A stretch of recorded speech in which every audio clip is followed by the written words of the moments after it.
Hello दोस्तों, real number आज हम लोग पढ़ेंगे। आप आज तक अपने रियल नंबर तो पढ़ा है, लेकिन रियल नंबर के अंतर्गत क्या क्या आता है वो आज हम लोग जानेंगे। रियल नंबर के अंतर्गत all natural numbers, all integers, all prime numbers, all composite numbers, rational numbers and all irrational number, सारे के सारे जो है रियल नंबर्स के अंतर्गत आते हैं। और ये होता क्या है वो हम लोग देखते हैं। नेचुरल नंबर क्या होगा? जो 1 से स्टार्ट होगा और इनफाइनाइट तक जाता है, वो सारे नेचुरल नंबर होंगे। और इंटीजर क्या होगा? इंटीजर होगा जो नॉन डेसिमल वैल्यू होगा एंड नॉन फ्रैक्शनल वैल्यू, ये होगा integer. For example minus infinite से तो स्टार्ट होगा, माइनस इनफाइनाइट से नहीं, मतलब माइनस इनफाइनाइट तक जाता है। कहाँ तक? -3, -2, -1, 0, 1, 2, 3, 4, ये क्या है? इनफाइनाइट, माइनस इनफाइनाइट से लेकर इनफाइनाइट तक जाता है।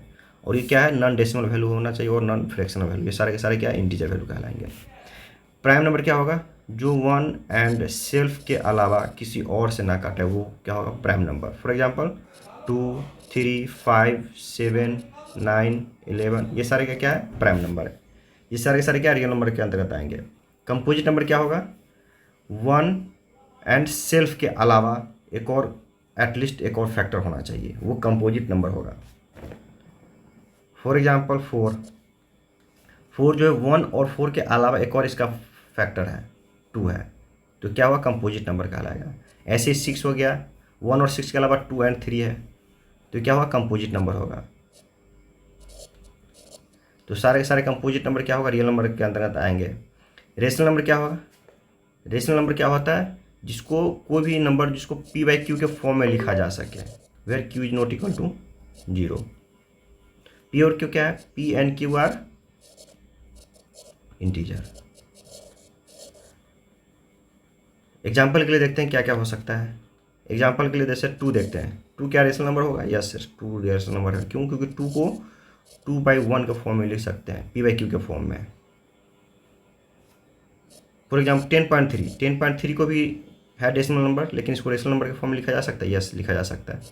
पॉइंट को हटाकर नीचे 10 लिख दिया तो p/q के फॉर्म में आ गया। जैसे 0.3333,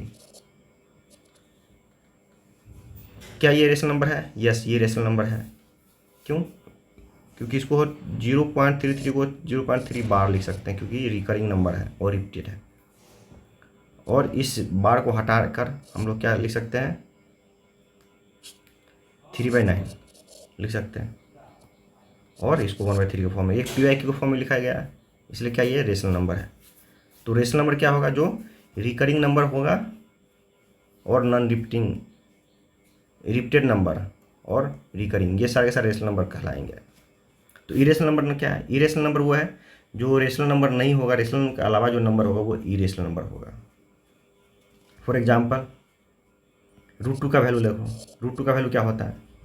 √2 का वैल्यू अगर डेसिमल में अगर चेंज करें तो उसको तो 1.414213 ये चलता जाएगा। ये क्या है? नॉन टर्मिनेटिंग तो है ही, साथ ही साथ ये नॉन रिपीटिंग वैल्यू भी है। तो इरेशनल नंबर का डिफिनीशन ही यही है, जो नॉन टर्मिनेटिंग हो, कभी टर्मिनेट होना हो, और नॉन जो कभी रिपीट नहीं कराएगा, वो सारे के सारे इरेशनल नंबर कहलाएंगे।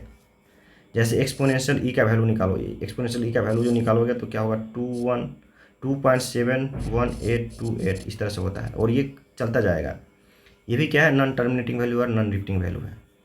जैसे एग्जाम्पल 5 पाई का वैल्यू आप लोग 3.14 लिखते हैं, लेकिन 3.14 के आगे भी है नंबर इसका, जैसे 1592, इस तरीके से चलता जाएगा। ये भी क्या है? नॉन टर्मिनेटिंग वैल्यू और नॉन रिपीटिंग। तो ये सारे सारे इरेशनल नंबर है।